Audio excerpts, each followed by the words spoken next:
We've been doing GMP type work, guaranteed maximum price, time and material not to exceed, for 20 years.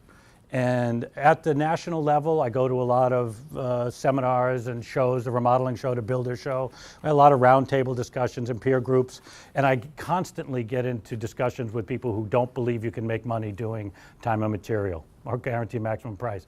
I'm here to say you can, all right? Things, and we constantly have. And the biggest difference is people who do this kind of work and don't do really good estimates are where you get in trouble.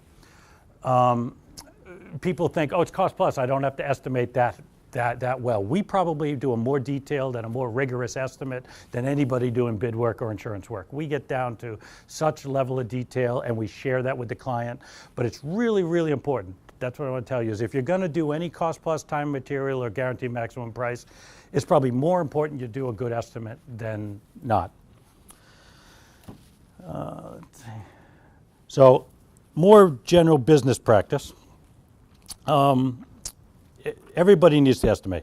How do we know if the way we're estimating and what we're doing is working? How can you guys say, do I need to change the way I'm estimating? Do I need to look at things? And you should ask yourself this, how am I doing? This is a ratio, and it's describing a current ratio. All right, so the current ratio is basically how much money you have, how much money you owe currently. So if you take how much money you have in the bank and your accounts receivable, bills you have out there that you know you're going to collect, compare them to your current debt or your short-term debt, which would be your accounts payable, maybe some of your recurring, monthly loans or leases, things like that. But basically, you want to say, how much money do you have? How much money do you owe? I urge every one of you, those of you who haven't done it in a while, just check that. It's like taking your temperature. If you look at that, your ratio, what if you have more money than you owe? Pretty good shape, right? What if you have less money than you owe? Probably not doing so well, right? Now, so if that ratio is less than 1, you may have a problem. If it's more than 1, meaning you have more money than you owe, it doesn't mean you're fine. Right? So it's not the answer, but it's very important and a good place to start. And if you start and just go home or go to your office and look at that, look at your cash balance in the bank, look at your accounts receivable, compare that to your accounts payable. Just start there. See how that looks. We're going to talk later. There's something missing from that equation. Does anybody want to take a stab? All right, we'll get the good. I'm glad, because to take the thunder out of my speech later. So good. So it's just like taking your temperature. If you do this and it's 1 or more than 1, you don't have a temperature, that doesn't mean you don't have a health problem, right? Nor if it's less than 1, if you got a temperature, it doesn't mean you're dying, doesn't mean you got a real bad health problem. You can do something about it, right? Do you need to take care of yourself? Do you need to get healthy? So don't freak out either way, and don't go along feeling overly confident if it's more than 1. And we'll get to that in a little bit. Hey, Pat. Good. So what type of estimating is best? There are a lot of ways to estimate. Square footage is one, right? Architects, designers, they like this. Homeowners like it. They're like, how much per square foot to build my house? How much to remodel? So that's one. Sorry, these should be separated a little bit. Assembly pricing. Square footage, by the way, I wish it worked really a lot better than it does. It's a good, thumb in the wind, but it'd be really nice if we could just price jobs that way. It'd be easy. Assembly is more, that's how a lot of these programs work. Xactimate, which is an insurance company, uses that a lot. They take, wall assemblies. It's this much for a lineal foot of wall or something like that. So that's the way, that's another way to estimate, where you can just look at means, the means book. Some of us that are old enough remember the old means guides. You opened it up and there were assembly pricing in there too. So those are two ways to do it. I figured this wouldn't come up in color, but I don't know if you remember the old yellow pads. Some of you remember those? I'm sure you remember the old yellow pads, right? You got these from Nebs, N-E-B-S, the old company, and they're all yellow. This was one of my estimates from back, the date's probably not up there. I'm going to say that's 30 years old or 28 years old or something. I went and pulled it out of an old file drawer. Literally just go down and stick building. So I'm building this, cut down the window, backfill, slab, framing, set sill, how many hours, how many feet of 2x4s and things like that. So that's a stick build way to doing it. And now we do that still, except we do it in an Excel sheet. It's the same thing. It's just an Excel sheet. We basically go down here, unit cost, labor rate, material, subs, quantities.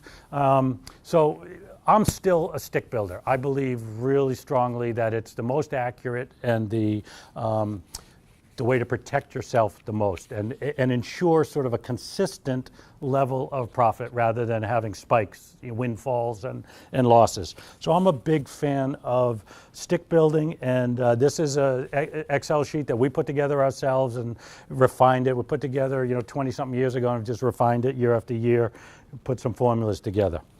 Any way you look at it, it's crystal ball work, right? We're guessing. We're taking a guess at how much we think it's going to cost to build that house or remodel it. We don't know how the weather's going to affect us. We don't know how the client changing their mind or the architect, being slow to get you the information you need.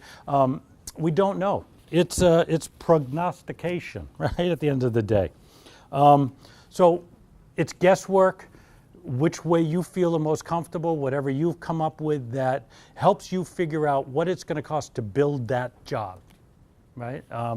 That's what you want to do, and recognize that you're guessing. In that case, you need to factor in, one way or another, some level of contingency. How do you communicate that to your client?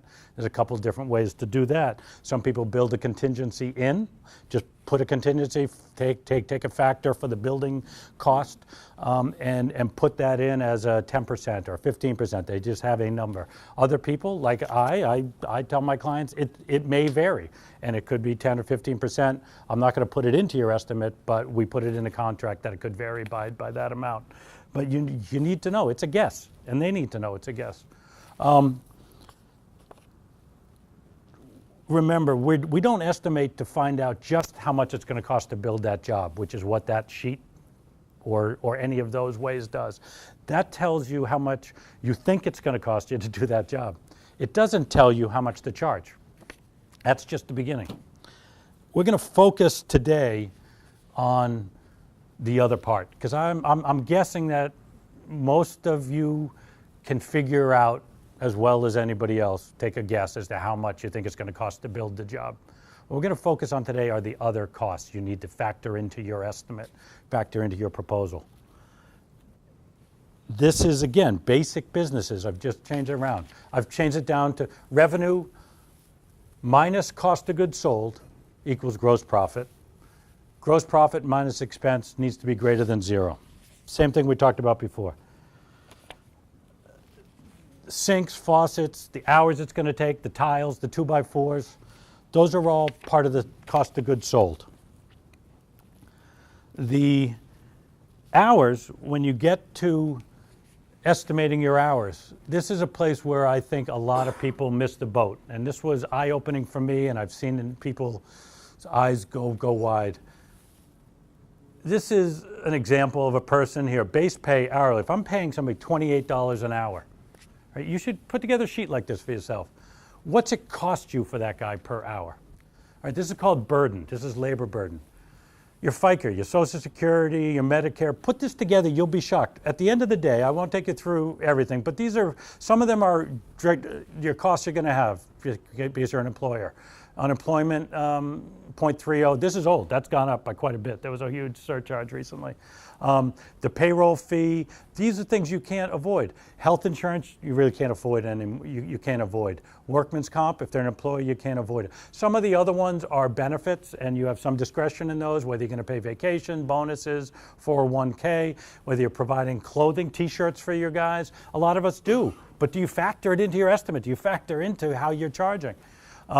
Phones. If you add those up, look at 21 cents an hour. We've gone through and figured out that's about what it costs us. At the end of the day, that $28 an hour person cost me $41.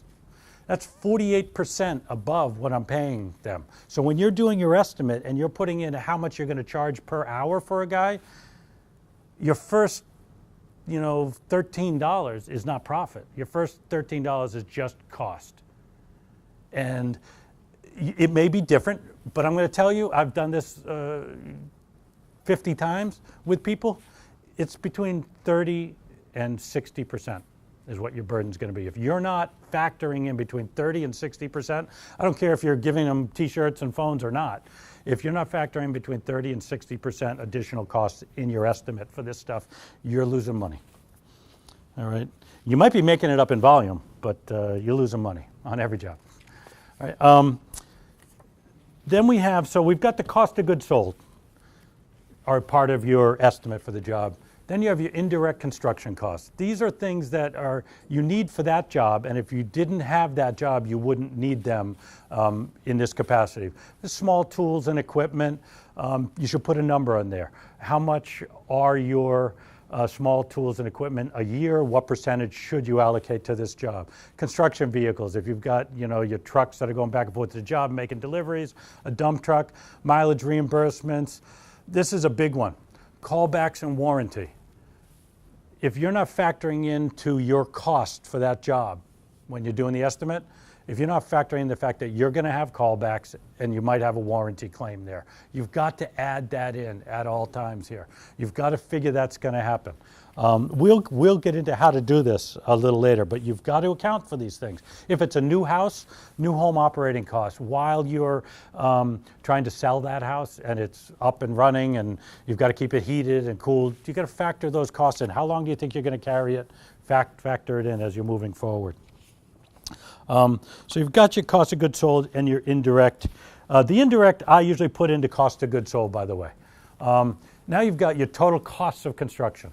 Again, cost of goods sold. Your direct labor, your labor burden, your building materials, subcontractors, rental equipment, other construction costs, which could be your indirect, professional design fees if you're going to have to incur any of that, and cost of sales if it's a new house and you have to either pay a realtor or have somebody work on your behalf as a salesperson. So that's our cost of goods sold. All right, now, when I've done this before with people, usually in an intimate setting, sitting one-to-one or around a round table, a lot of people are missing labor burden, and they might be missing